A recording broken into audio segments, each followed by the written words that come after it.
ஃப்ரெண்ட்வுட்ஸ் நேயர்களுக்கு வணக்கம். சிங்கப்பெண் அதிரடி படை அப்படின்னு சொல்லிட்டு முதல்வர் விஜய் அவர்கள் நேற்றைய தினத்தில் ஆரம்பிச்சு வச்சிருக்கிறாரு.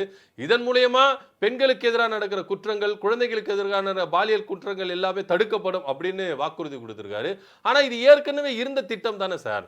கலைஞர் அவர்கள் ஆரம்பிச்சது பெண்களுக்கு முதல் முறை 1973ல காவல்துறையில பெண்களுக்கும் வேலை வாய்ப்பு இருக்கணும் அப்படின்னு சொல்லிட்டு இந்தியாவிலே முதலா கலைஞர் அவர்கள் என்ன பண்றாரு, பெண்களுக்கு காவல்துறையில வேலை வாய்ப்பு கொடுக்கிறாரு. அதுக்கப்புறம் அதிமுக ஆட்சி காலத்துல இத பயங்கரமா டெவலப் பண்றாங்க. திரும்பவும் திமுக ஆட்சி காலத்துல இது இன்னும் அதிகமா டெவலப் பண்றாங்க. சோ எல்லாமே தொடர்ச்சியா இருந்தது. உதாரணத்துக்கு சொல்லப்போனா அம்மா பெட்ரோல் அப்படின்னு இருந்தது. அதுக்கப்புறம் பின் பெட்ரோல் அப்படி இருந்தது.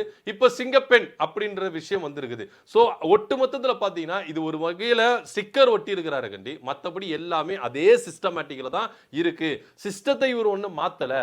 பேரை மட்டும் தான் மாத்தி இருக்கிறாரு. திமுக ஆட்சி காலத்துல என்ன சட்டத்திட்டங்கள் கடுமையா இருந்ததோ அதேதான் இந்த சிங்கப்பெண்ணுக்கும் இருக்குது கண்டி. கூடுதலா ஒண்ணுமே கிடையாது அப்படின்ற ஒரு பெரிய விவாதம் தான் இன்னைக்கு போயிட்டு இருக்கு. ஆக மொத்த இவரு கட் அண்ட் காப்பி பேஸ்ட் மட்டும் தான் பண்றாரு கண்டி.